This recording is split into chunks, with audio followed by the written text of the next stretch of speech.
Hello दोस्तों, EFL learning के नए वीडियो में आपका बहुत बहुत स्वागत है। आरवीएनएल या रेल विकास निगम लिमिटेड, दोस्तों ये पीएसयू कंपनी है जो कि मिनिस्ट्री ऑफ रेलवेज के अंतर्गत आती है।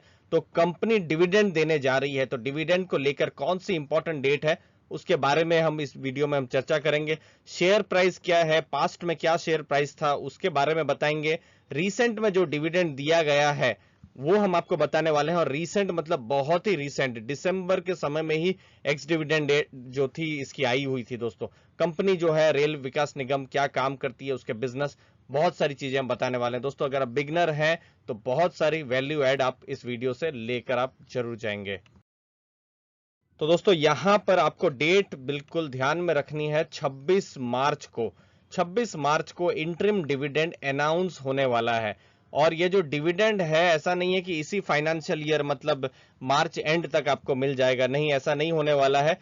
जो एक्स डिविडेंड डेट है 8 अप्रैल, मतलब 8 अप्रैल से पहले आपको अगर डिविडेंड के लिए एलिजिबल होना है तो आपके पास स्टॉक होना चाहिए। रिकॉर्ड डेट जो रहेगी कंपनी के जो बुक्स में वो 9 अप्रैल को होने वाली है। अब देखिए ये बिल्कुल रीसेंट में ही डिविडेंड आया था। देखिए दिसंबर 2020 में ही एक्स डिविडेंड डेट थी और 1 रुपया 14 पैसे का डिविडेंड था। और उस समय दोस्तों इस स्टॉक का भाव जो था 20 रुपीज के आसपास था। मतलब ये बिल्कुल 5.5% के आसपास की ये डिविडेंड यील्ड उस समय में हो रही थी। जी हाँ, 5.5% के आसपास की डिविडेंड यील्ड उस समय हो रही थी। लेकिन अभी थोड़ा सा चेंज हो चुका है, स्टॉक का प्राइस भी अभी 30 रुपीज के आसपास है। तो बड़ा ही इंटरेस्टिंग रहेगा 26 मार्च को ये देखना कि कैसा डिविडेंड आता है। दोस्तों ये एक साल का पूरा वीकली चार्ट है। अभी आप देखेंगे तो स्टॉक प्राइस 30 रुपीज के आसपास है। और चूंकि ये वीकली चार्ट है तो बिल्कुल 2021 में हम इसी लेवल पर ही ये स्टॉक प्राइस देख पा रहे हैं। देखिए 27 से लेकर 35 यही लेवल पर स्टॉक प्राइस है। और जो हम दिसंबर की बात कर रहे थे, ये स्टॉक जब डिविडेंड आया था तो 19-20 रुपए इस लेवल पर था।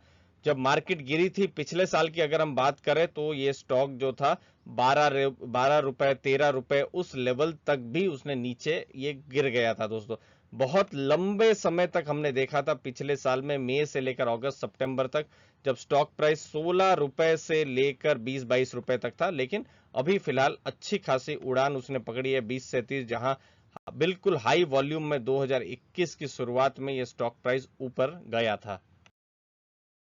अब ये कंपनी के बारे में कुछ इंपॉर्टेंट डेटा है। जो प्रॉफिट आफ्टर टैक्स अगर आप देखें दोस्तों, ये पूरे पिछले 6 फाइनेंशियल ईयर्स का है। 185 करोड़ का था 2014-15 में, जो कि बढ़कर 789। जी हाँ, ये स्टॉक का जो प्रॉफिट आफ्टर टैक्स है रेल विकास निगम का इतना बढ़ा है। 2020-21 के डेटा में हम देख सकते हैं थोड़ा सा ही नीचे जा सकता है। रीजन ये कोविड के कारण जो डिसरप्शन रहा है। नेट वर्थ भी आप देखिए 2678 से 4500 करोड़ के आसपास इसकी नेट वर्थ भी बढ़ी है। तो एक ग्रोइंग कंपनी है, रेलवे का बिल्कुल एक आर्म है। क्या बिजनेस करती है, क्या बिजनेस के फंडामेंटल है उसको समझते हैं। लेकिन उससे पहले दोस्तों अगर आपके पास अभी भी ब्रोकरेज अकाउंट नहीं है, डीमैट अकाउंट या ट्रेडिंग अकाउंट नहीं है, तो लीडिंग ब्रोकरेजेस से आप अपना अकाउंट ओपन कर सकते हैं। नीचे एंजल ब्रोकिंग की और अपस्टॉक्स की लिंक दी हुई है जहां पर आप फ्री में अकाउंट खोल सकते हैं। और उसके साथ साथ फ्री में जो कोर्स है जो हमने डिजाइन किया है जिसका वर्थ 3500 है वो भी आपको फ्री में मिलेगा। दोस्तों अब आरवीएनएल शेयर के बारे में डिस्कस कर लेते हैं। देखिए स्टॉक प्राइस अभी इसका 30 रुपीज के पास है, मैं 30 लिख देता हूं। अब देखिए मार्केट कैप है 6300 करोड़ की। तो इसका मतलब क्या हो रहा है कि एक स्मॉल कैप कंपनी है। दोस्तों इसका हमने सेल्स का भी ग्रोथ देखा, पिछले 5 सालों में 36% के हिसाब से इसका सेल्स ग्रोथ हुआ है, जो कि एक डिसेंट सेल्स ग्रोथ है दोस्तों। तो 36% यहां पर मैं लिख देता हूं। और प्रॉफिट ग्रोथ भी अगर आप देखें तो 17% के आसपास हुआ है। इसका मतलब है कि अप्रोक्सीमेटली 4 साल से थोड़े समय में इसका प्रॉफिट जो है वो डबल हो जाता है। बुक वैल्यू 26 है जो कि इसको आकर्षित बनाती है। जब 20 रुपए में जब हमने स्टॉक को पिछली बार एनालिसिस किया था तब तो 20 रुपए में स्टॉक था, तो बुक वैल्यू 1 से भी कम थी, तो और ज्यादा अट्रैक्टिव था। बट ये भी 30 के आसपास, 1.2 के आसपास ये रहेगा, तो ये भी एक तरीके से थोड़ा सा अट्रैक्टिव ही है।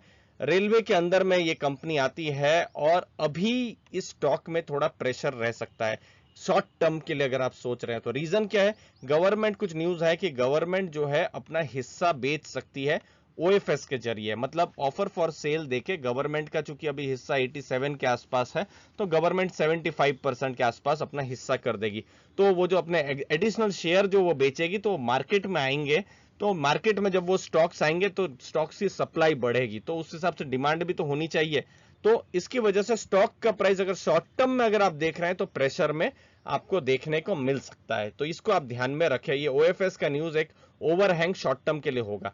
लेकिन बिजनेस के बारे में अगर आप बात करें तो ये क्या काम करती है, पब्लिक प्राइवेट पार्टनरशिप जो है रेलवे रिलेटेड प्रोजेक्ट में जो है उसको इंकरेज करती है, वो काम RVNL करती है। फिर और क्या करती है, कैपेसिटी जो है रेलवे इंफ्रास्ट्रक्चर का उसको जल्दी से जल्दी वो काम करने की कोशिश करती है।